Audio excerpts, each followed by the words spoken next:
Hi sewing friends, welcome to my sewing room. We're going to be making a quilt block today, a basket shape with strips of fabric on foundation.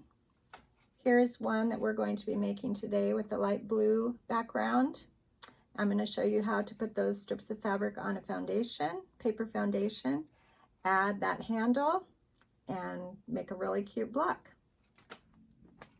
The first thing you'll need for this block are lots of strips, all different sizes, all different widths, all different lengths, to make a variety of blocks. Then you will need an 8.5 inch square. I've already cut mine in half diagonally. You only need one of these for each block. So this was an 8.5 inch square that I cut in half diagonally. And then for the bottom, you do the same thing with paper. You'll need an 8.5 inch piece of paper that you cut in half diagonally, and this is where we're going to put our scraps. I'm using paper from an old phone book, which is pretty thin paper, which I like, and my phone book, I don't think I'll ever use all the pages in my phone book, but I don't think you can find phone books anymore. So there's newspaper, and use what you have. Try to get thin paper, and if you don't have thin paper, you can use regular paper, but you could also use very thin fabric. And when you use fabric for your foundation, you won't discard the foundation.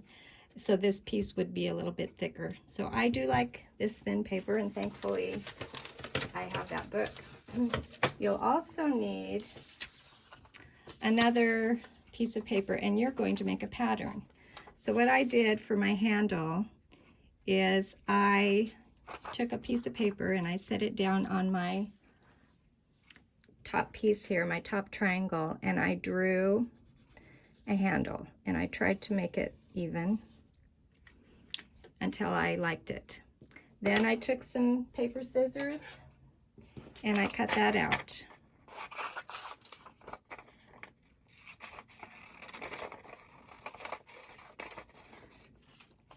And this will be my pattern for when I show you how to add the handle, this will be our pattern. I'm just making little pencil marks on my fabric so that I'll have a guide when I add the handle. So let's set that aside. We'll come back to that later. Let's sit down at the sewing machine and add some scraps to our basket.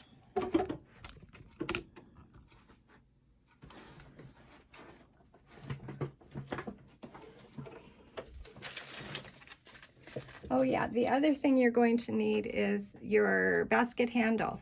So I think we'll talk about the handle after we put our scraps on our paper foundation. All right, let's start at the top and look for a scrap that's long enough. This one, as you can see, is not long enough. So I'm gonna wait. It'll fit down here maybe. Let's try this long purple one. So what I do is I lay it on my paper, and I like to have a little bit excess on the top. I don't want it to be right next to the edge because it sometimes shifts a little bit, and then you're not gonna get the right size. And I take pins and I just pin it through the paper to hold it steady. That's the first step. And if you like, you can trim off the end now. Just make sure you don't trim it too short. I kind of like to find a contrasting color for this pinky purple color, lavender. And I think this will be contrasting. And you want your iron hot, because after I sew this on, I'm going to want to press this. So I just laid it on there, and I'm going to sew across.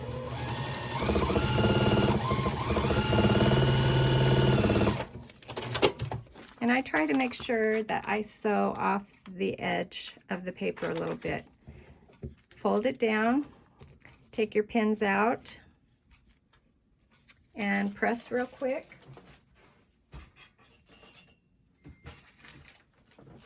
and add another strip. Let's find another one. This one's not quite long enough. It needs to hang off the edge of your paper just a tiny bit, just to be sure.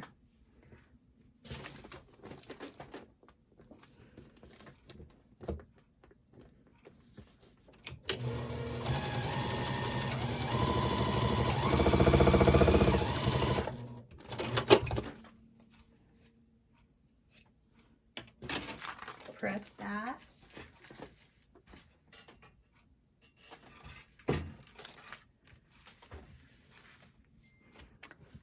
And let's see if we can find a piece to cover the bottom there.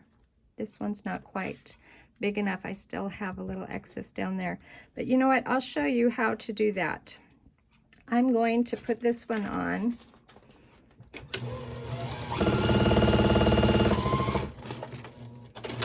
Pressing it over here off to the right, away from the camera. And as you can see, I've got a little tiny bit here that didn't get covered. Well, I don't want a little tiny triangle because that will get lost in the seam. So I'm going to, let's take this darker purple. I'm going to pull this up a little bit so that when I sew it on, that triangle down here will be big enough to show. So I just pulled that up, sewed it across,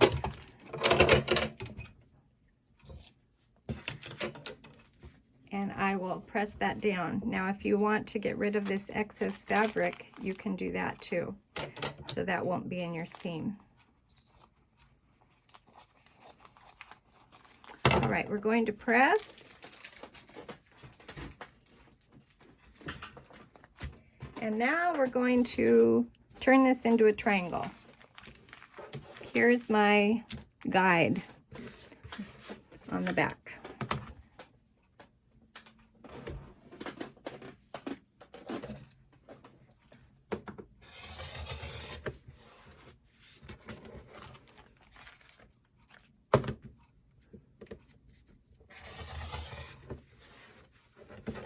And then you can see we have a little excess here, which is good. We want to trim this off.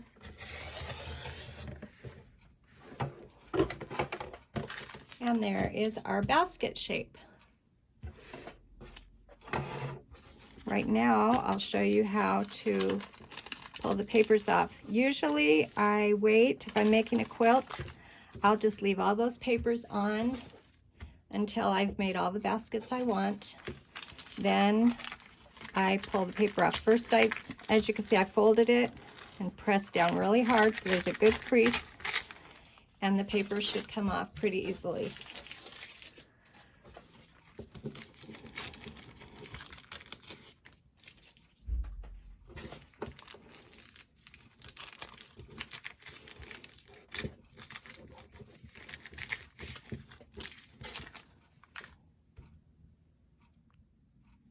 Okay, I've taken all the paper off the back of my basket, and now I'm going to work on the top.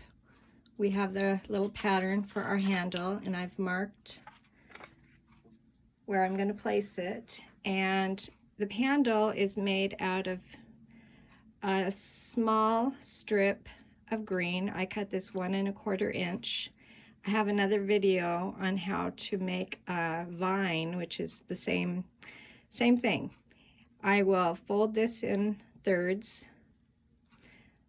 put both sides over to the middle, and then I'm going to take it to the sewing machine and baste this together. So that other video showed you exactly how to do that part, but I already have one ready here.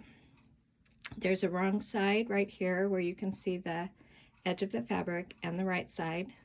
And so I'm going to go to the ironing board and show you how I'm going to follow that pattern and get that basket handle to curve correctly. Here we are at the ironing board, and I'm going to take my vine and place it right there.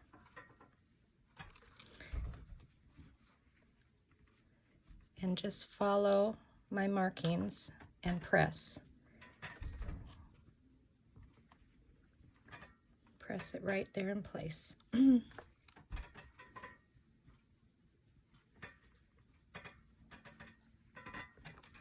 Now I can trim,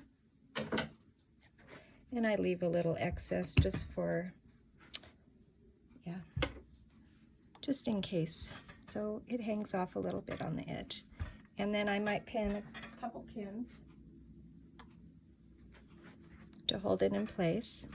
And you can see my basting stitches are in there, and those will come out after I have it appliqued on. At this point, you can hand applique, which really doesn't take very long at all, with a green, in this case, green thread. Or you can take it to your machine, and that's what we're going to do today, and sew it on there on both sides of the handle. Let's go to the machine. All right, my vine is now in place, and I am going to stitch around the vine on the outside with a small stitch.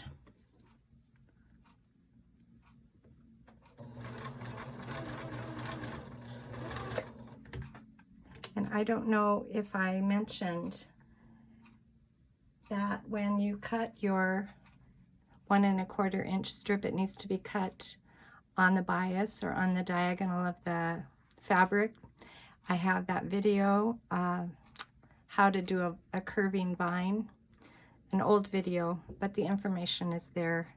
How to cut, and then how to make that vine that we just did for this. If you cut the fabric on the straight of the grain, like you would normally cut the yardage, it will not curve. It'll give you a lot of puckers. But when you cut it on the bias, it gives a little. Which reminds me, this triangle that we have here was also cut on the bias when we had a square, and then we cut it the diagonal. So this edge is pretty fragile. You don't want to tug and pull on the edge of that triangle too much. You want to be gentle until it gets all pieced together. Once your seam is in there, it'll be just fine. But while you're working, you want to keep it, otherwise it stretches out and turns into a different size. You don't want that. So I'm trying to get right on the edge of my handle here.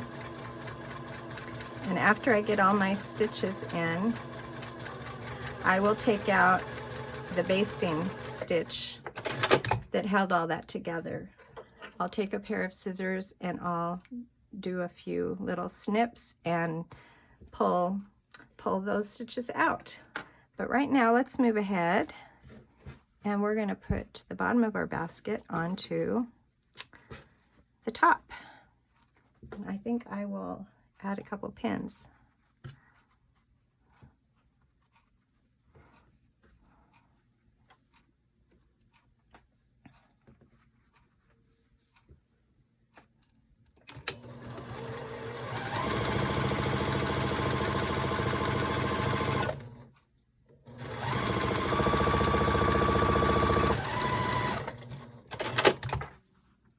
This is where I'll snip off the ends of my basket handles.